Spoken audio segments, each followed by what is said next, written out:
এই যে আমি এখন নারকেলের পুর বানাচ্ছি।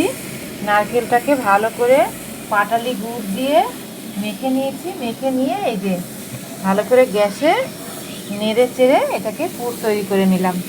এই যে আমার পুরটা রেডি হয়ে গেছে। চলো এবার এটা নামিয়ে নিই।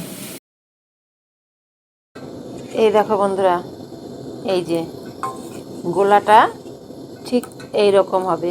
আমি 2 ঘন্টা গোলাটাকে রেস্টে রেখে দিয়েছিলাম। এই দেখো, একদম পাতলাও না, থকথকে ঘনও না, ঠিক এই রকম গোলাটা হবে। তাহলে পাটিসাপটাটা খুব সুন্দর উঠে যাবে।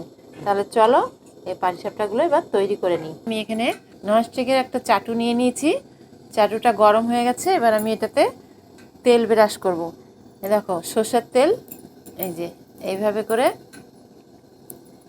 পুরো চাটুটাকে ব্রাশ করে নিচ্ছি। গ্যাসের আঁচটা এবার আমি একটু কমিয়ে দেব। পাটিসাপটা কিন্তু খুব বেশি আঁচে করা যাবে না, তাহলে পুড়ে যাবে। চাটুটা গরম হয়ে গেলে মিডিয়াম আঁচে পাটিসাপটাগুলো করতে হবে। এবার আমি 1 চামচ দিয়ে দেবো এর মধ্যে।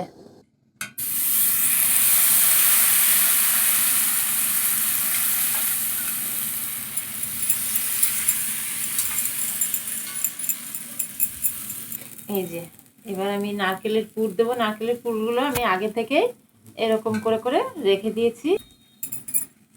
এই খুন্তিটা দিয়ে এই দেখো এইভাবে একটু 2 সাইডে চেপে চেপে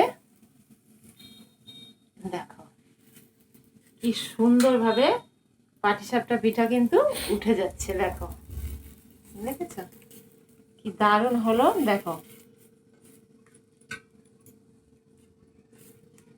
এই যে ঠিক এইভাবে করে পাটিসাপটা পিঠা বানালে না একটা পিঠাও ভাঙবে না। খুব সুন্দরভাবে সব কটা পিঠা উঠে যাবে। এই দেখো বন্ধুরা, আমার সমস্ত পিঠেগুলো তৈরি হয়ে গেছে। দেখো কত সুন্দর পিঠে হয়েছে। একটা পিঠেও কিন্তু আমার ভেঙেও যায়নি, পুড়েও যায়নি। দেখো কত সুন্দর। দেখো তোমাদের কেমন লাগলো ভিডিওটা কমেন্ট করে জানিও। এই দেখো কি সুন্দর। চলো আমি এবার এগুলোকে ঠাকুরের ভোগ দেব। বন্ধুরা, তোমরা কি পিঠে খেতে ভালোবাসো? আমি তোমাদের জন্য দারুণ 5টি রেসিপি নিয়ে এসেছি।